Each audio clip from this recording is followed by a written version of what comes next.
La rumination mentale, ou le fait de trop penser, est parfois l'une des causes majeures du stress et de l'anxiété.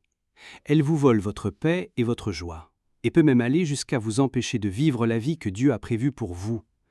Et à cause des effets néfastes de cette rumination, Dieu veut que vous vous en libériez.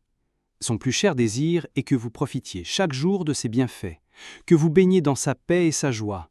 Il veut que vous brisiez le cycle de l'inquiétude. C'est pourquoi il fera tout pour vous empêcher de trop réfléchir. Avant de continuer, veuillez vous abonner à cette chaîne et activer la cloche de notification. Vous êtes sur le point de comprendre pourquoi Dieu a besoin que vous arrêtiez de ruminer. Il veut ce qu'il y a de meilleur pour vous.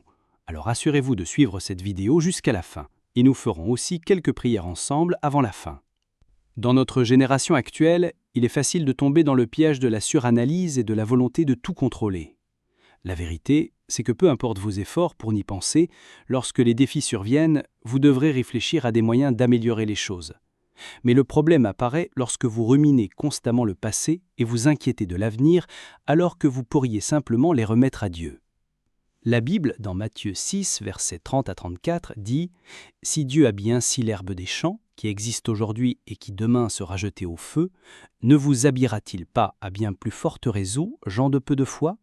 Ne vous inquiétez donc pas, en disant « Que mangerons-nous » ou « Que boirons-nous » ou « De quoi nous vêtirons-nous » ? Car ce sont les païens qui courent après toutes ces choses, et votre Père céleste sait que vous en avez besoin. Mais cherchez premièrement son royaume et sa justice, et toutes ces choses vous seront données par-dessus. Ne vous inquiétez donc pas du lendemain, car le lendemain s'inquiétera de lui-même. À chaque jour suffit sa peine. Imaginez un homme qui passe ses journées à trop réfléchir à chaque détail de sa vie. Chaque jour, il s'inquiète obsessionnellement de ce qui arrivera demain, de comment il survivra le mois suivant, de comment il paiera ses futures factures. Même lorsque tout semble sous contrôle, une telle personne passera probablement des heures à ressasser le passé. Il rejouera sans cesse les événements et se culpabilisera pour des erreurs oubliées. Ce mode de vie instille la peur et l'anxiété, menant finalement à des problèmes de santé compliqués qui auraient pu être évités. En réalité, cet individu vit dans une prison qu'il s'est lui-même construite. Il a permis à ses pensées et à ses peurs de le retenir captif. Mais demandez-vous, et si une telle personne pouvait s'échapper de cette prison ? Et si elle pouvait apprendre à lâcher prise sur ses soucis et ses angoisses ? Bien sûr, c'est possible, mais seulement si elle réalise qu'elle ne peut pas tout contrôler. Vous devez vous accorder une pause parfois. Arrêtez d'être si dur avec vous-même. Dieu tient le monde entier entre ses mains et peut transformer les choses pour vous. Il veut que vous arrêtiez de trop réfléchir. Voici quelques signes qui le confirment. Numéro 1. Vous ressentirez occasionnellement un profond sentiment de paix et de contentement. Ce genre de paix n'est pas juste une sensation temporaire. C'est un sentiment de calme durable qui étend ses effets à tous les domaines de la vie. Lorsque vous vous sentez ainsi, cela ne signifie pas que vous avez résolu tous vos problèmes. Cela montre que vous croyez et que vous vous accrochez à l'assurance de Dieu. Vous êtes prêt à affronter vos défis de front sans les considérer comme une impossibilité. Souvenez-vous que la Bible dit que la joie du Seigneur est votre force. Accrochez-vous toujours à cela. Vous êtes bien conscient que la paix est un fruit du Saint-Esprit. Eh bien, vous savez ce que cela signifie. Dieu vous donne la paix au milieu des challenges pour que vous n'ayez besoin de vous inquiéter de rien. Le psaume 91, versets 7 et 8 dit « Que 1000 tombent à ta côté et 10 000 à ta droite, tu ne seras pas atteint. De tes yeux seulement tu regarderas, et tu verras la rétribution des méchants. » Dieu empêche toutes ces choses de vous nuire parce qu'il vous aime.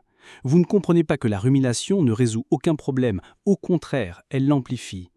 Lorsque vous accordez trop d'attention à quelque chose, cela devient plus susceptible de vous affecter, positivement ou négativement. Ainsi, lorsque vous commencez à ressentir un profond sentiment de paix dans votre vie, c'est un signe que Dieu enlève ses bardeaux de votre cœur pour que vous puissiez cesser de ruminer. Si vous pouvez accepter cela, vous serez plus content de votre vie, quelles que soient les circonstances. Prenez une grande respiration et décidez de tracer au but. Numéro 2. Les prières exaucées. La prière est une communication à double sens. Vous parlez à Dieu et vous attendez d'entendre sa réponse. Au moment où vous parlez et qu'il n'y a pas de réponse, la communication n'a pas eu lieu. C'est une expérience très douloureuse et frustrante de continuer à prier sans voir de résultat. Imaginez ce que Anne a ressenti, priant année après année, sans voir de résultat. Et pour ne rien arranger, sa coépouse lui rendait la vie insupportable. Vous pouvez imaginer ces nuits blanches à penser à sa situation tout en faisant confiance à Dieu pour qu'il ouvre un chemin pour elle. Avez-vous déjà pensé à ce qui se serait passé si Dieu n'avait jamais répondu à sa prière? La dépression se serait finalement installée. C'est l'état dans lequel se trouvent la plupart des chrétiens. Ils prient, certes, mais avec des cœurs partagés. Et si Dieu ne me répondait pas? Et s'il ne me donnait pas exactement ce que je veux? Et si sa volonté était différente de la mienne?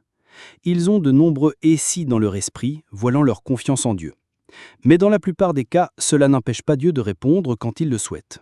Si vous devenez anxieux en priant, c'est un signe que vous devez abandonner vos soucis à Dieu et lui faire confiance. Ensuite, lorsque vous recevez des réponses à vos prières, cela montre que Dieu veut que vous arrêtiez déjà de vous en inquiéter.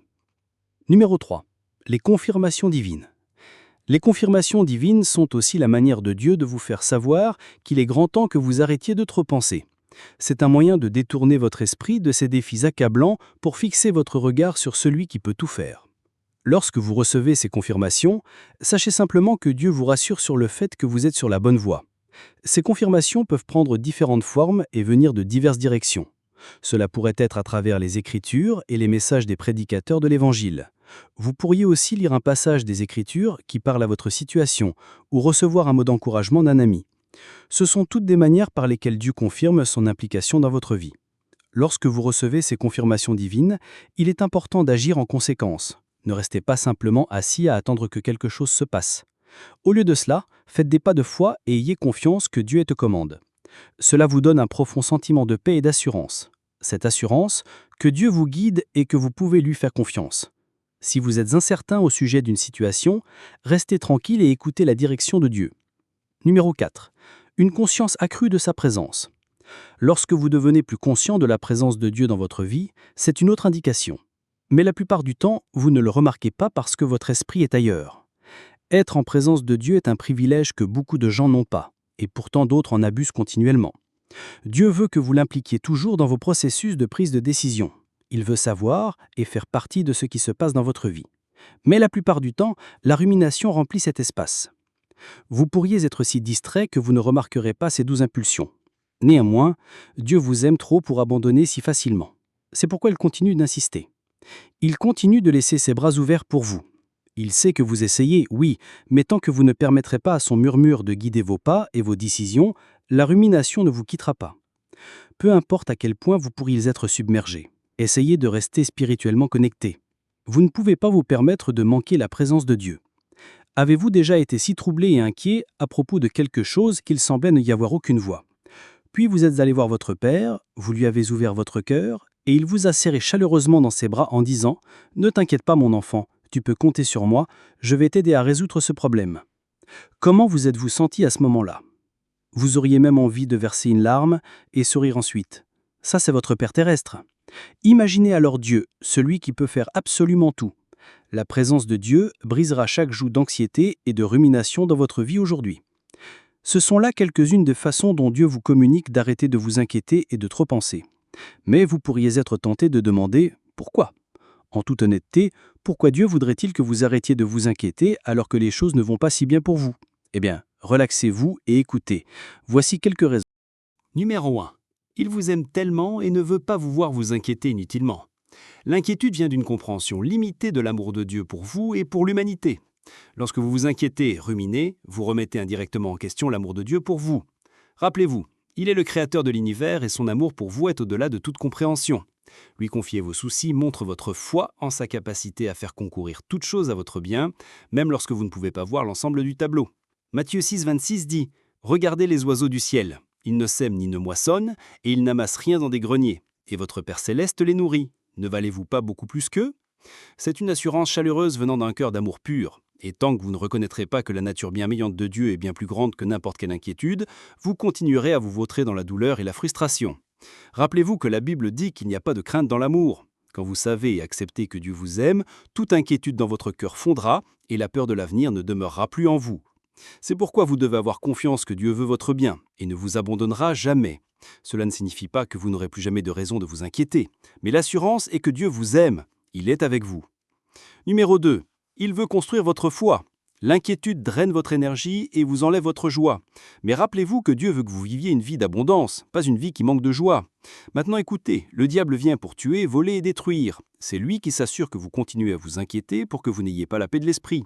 Et au moment où vous y succombez, votre foi en Dieu commence à diminuer. Est-ce que cela semble bon?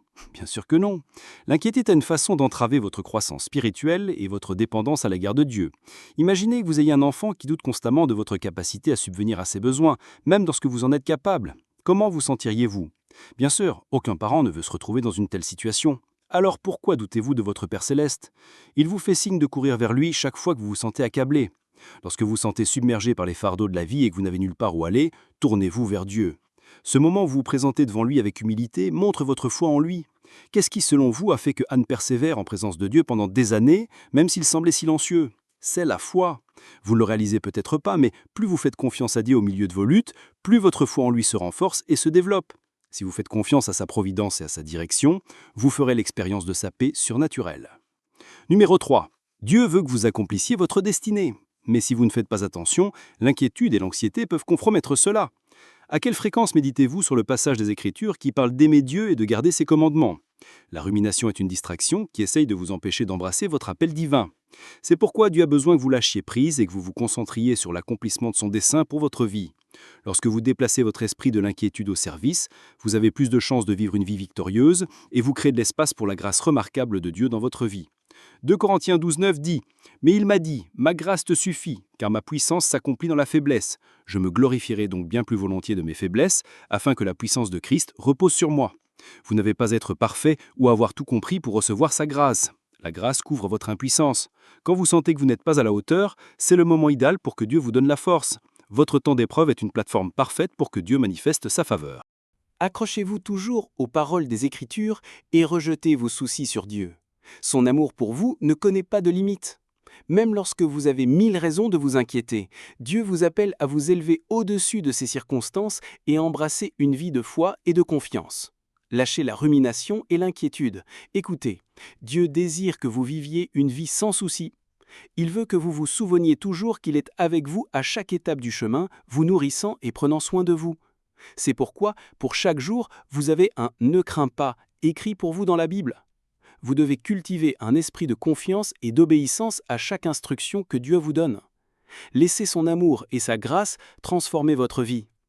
Arrêtez de permettre à la rumination de vous voler la joie qui vient de l'abandon au contrôle souverain de Dieu.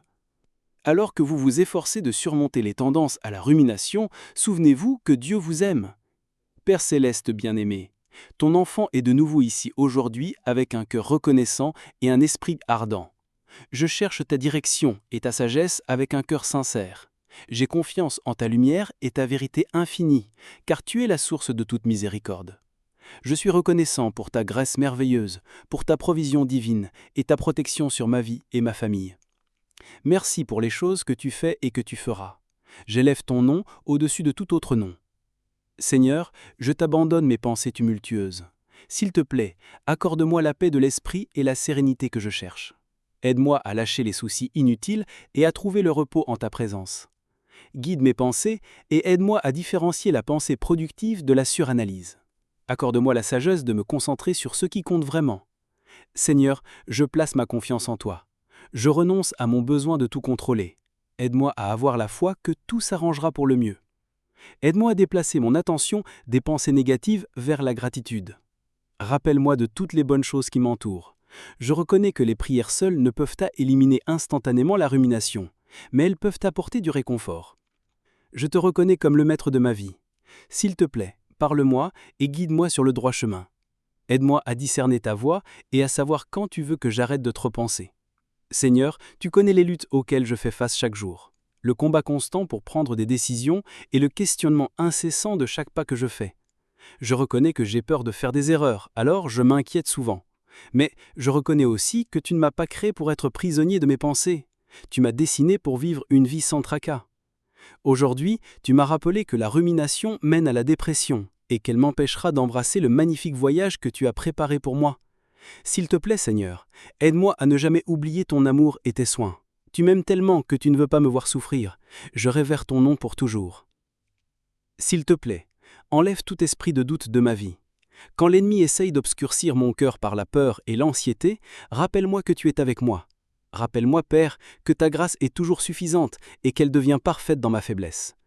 J'ai peiné, je suis lourdement chargé et je cherche désespérément le repos. Je me sens dépassé et épuisé. De quelque manière que j'ai manqué de reconnaître ton destin pour ma vie, s'il te plaît, pardonne-moi. Ouvre mes yeux pour voir et comprendre que t'honorer et te servir est ma première responsabilité. Apprends-moi à t'honorer en esprit et en vérité. S'il te plaît, crée en moi un cœur pur et purifie-moi. Ne me rejette pas de ta présence, Seigneur, mais aide-moi à demeurer dans ton lieu secret maintenant et toujours. Par-dessus tout, Seigneur, que ta paix enveloppe moi et mes proches. Qu'elle calme les tempêtes qui ragent dans nos cœurs et nous accorde le courage d'embrasser chaque situation difficile de notre vie. Aide-moi toujours à nous souvenir que tu es au contrôle. Je t'abandonne toute ma vie, Abba Père. Prends le contrôle de tout ce qui me concerne. Merci Seigneur d'avoir écouté et répondu. Amen. Si cette vidéo vous a béni, n'hésitez pas à aimer, partager et vous abonner.